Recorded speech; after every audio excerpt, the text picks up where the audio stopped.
Fala pessoal, tudo bem?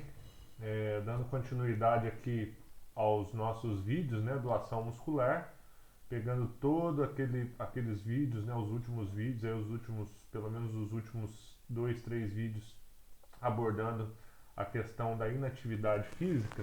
Agora eu gostaria de apresentar para vocês os aspectos, né, fisiológicos e funcionais da sarcopenia e obesidade sarcopênica que tem íntima relação com todo esse processo do envelhecimento, da inflamação de baixo grau e principalmente dos aspectos relacionados à inatividade física. Então, para a gente falar de sarcopenia, a gente tem que pegar lá atrás um conceito que foi estabelecido há muito tempo, em 1998, pelo Rosenberg, quando ele falava que a sarcopenia era somente uma perda de carne, relacionando justamente a perda de massa muscular. E o tempo foi passando, chegando em 2010, um grupo de pesquisadores europeus trouxeram, né, um primeiro consenso de diagnóstico e definição, né, dos aspectos relacionados à sarcopenia e definiram que um aspecto, né, uma característica do estágio de pré-sarcopenia seria relacionada à perda de massa muscular, sim, só que não haveria perda de função muscular, né? Não haveria perda de força e também não haveria perda de função física. E um estágio de sarcopenia e sarcopenia severa seriam subdivididos onde, ao se detectar aqui, né, a perda de massa muscular, haveria necessidade de uma avaliação posterior para se verificar se haveria perda de força muscular. Então, um estágio de pré-sarcopenia vinha para determinar a perda de massa, posteriormente, uma nova avaliação para confirmar o estágio de sarcopenia através da avaliação da força muscular. E um terceiro estágio, após a confirmação da perda de força, seria a perda de performance física, né, que pode ser subdividida aí em perda de equilíbrio e diminuição da velocidade de marcha. Em 2016, a sarcopenia ela já foi considerada uma doença muscular, né, uma doença relacionada ao tecido muscular, e desde 1993, desculpa, vem, né, vem vindo numa crescente aí até o ano de 2015, onde vocês podem ver aqui no gráfico o número de publicações feitas, né, que estão lá no PubMed a respeito de sarcopenia. Então, a preocupação e as investigações vêm crescendo ao longo do tempo a respeito dessa doença atualmente, né? Principalmente a questão do desencadeamento dos processos moleculares e fisiológicos.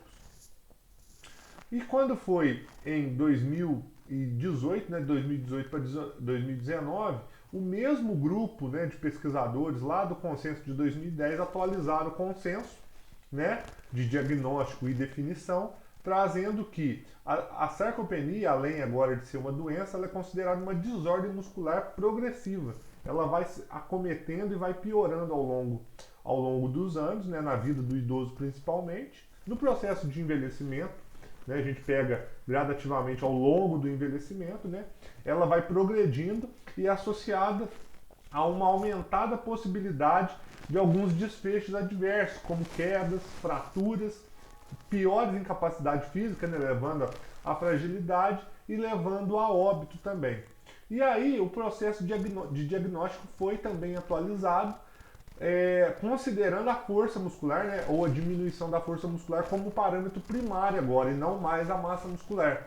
Então, né, num momento ali de desconfiança e de, né, que o seu cliente ou que aquele paciente tá com sarcopenia, o ideal, né, o correto agora é avaliar a força muscular, principalmente naquele estágio de pré-sarcopenia, e confirmando essa perda, existe a necessidade de avaliar a massa muscular, agora também com a denominação de qualidade muscular, não só a quantidade, e também no estágio de sarcopenia severa, entrando na parte de função física, né, que é o equilíbrio e a velocidade de marcha. Nós temos alguns mecanismos propostos, né, que desencadeiam a sarcopenia, só que hoje, atualmente, nós não temos um consenso a respeito da principal causa que vai desencadear esse processo, né? são muitos os fatores, né, esses fatores presentes, né, no processo de envelhecimento. Nós temos aqui a inflamação como um dos fatores, ou seja, a inflamação ela pode anteceder o processo de sarcopenia, pode ser desencadeado, né, os problemas a nível de tecido neuromuscular, né? E a gente sabe também que a sarcopenia ela pode vir antes da inflamação, então são coisas ainda indefinidas.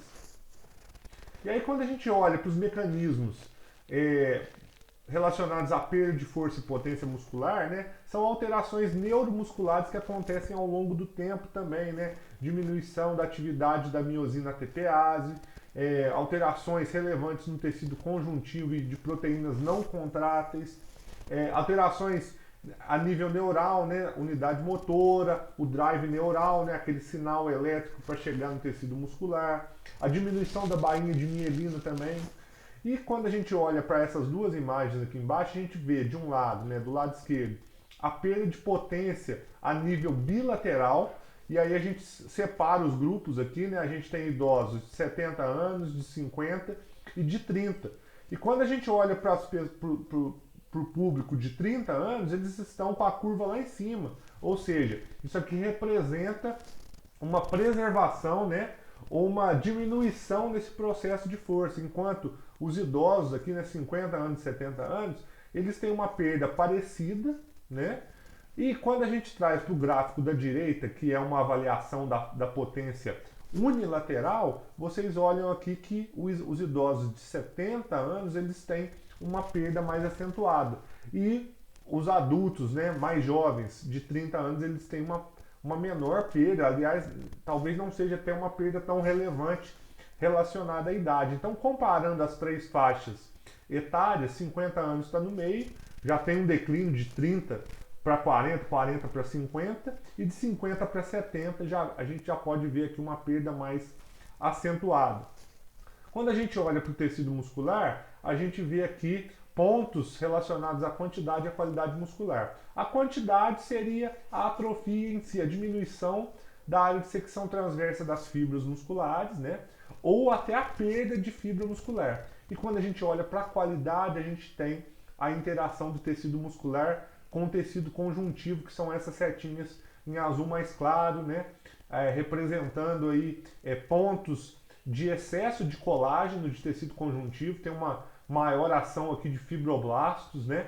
Depositando mais tecido conjuntivo. A gente pode observar também aumento do tecido gorduroso intramuscular, ocupando o lugar das fibras musculares também, né? E isso está relacionado à qualidade muscular. E aí, dentro dessa interação, né, de tecido de gordura, maior nível de inatividade física, acúmulo de gordura visceral, nós temos, né, atualmente um conceito de obesidade sarcopênica, que seria o acúmulo exacerbado de gordura associado à sarcopenia.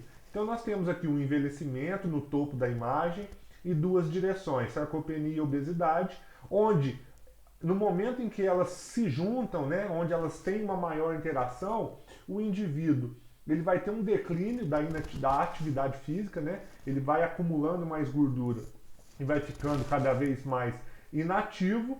Quando ele está mais inativo, ele gasta menos caloria e isso vai fazer com que ele acumule mais gordura corporal. Vai aparecendo problemas metabólicos, né, resistência à insulina, resistência à leptina, resistência à adiponectina.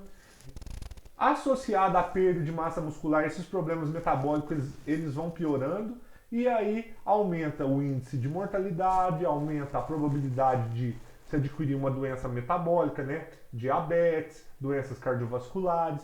E aí, né, a gente olhando aqui para o lado direito, nós temos um estágio, né, um processo inflamatório mais acentuado ao olhar para a obesidade e para a sarcopenia juntas, né? Porque o tecido gorduroso ele tem uma capacidade de produzir inflamação muito grande também.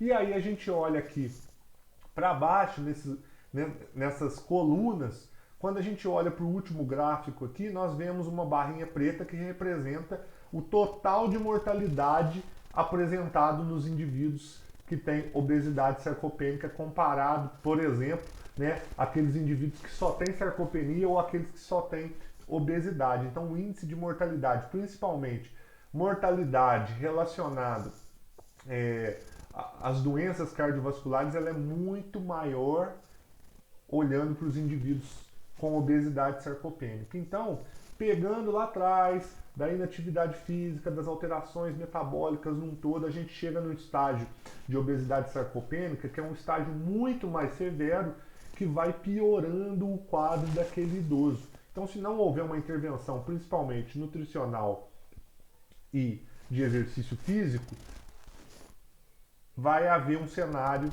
de mortalidade, de piora metabólica, de aquisição de outras doenças relevantes, né? Então a gente precisa também olhar para esses aspectos. Logicamente que nem todo o indivíduo sarcopênico é obeso, né?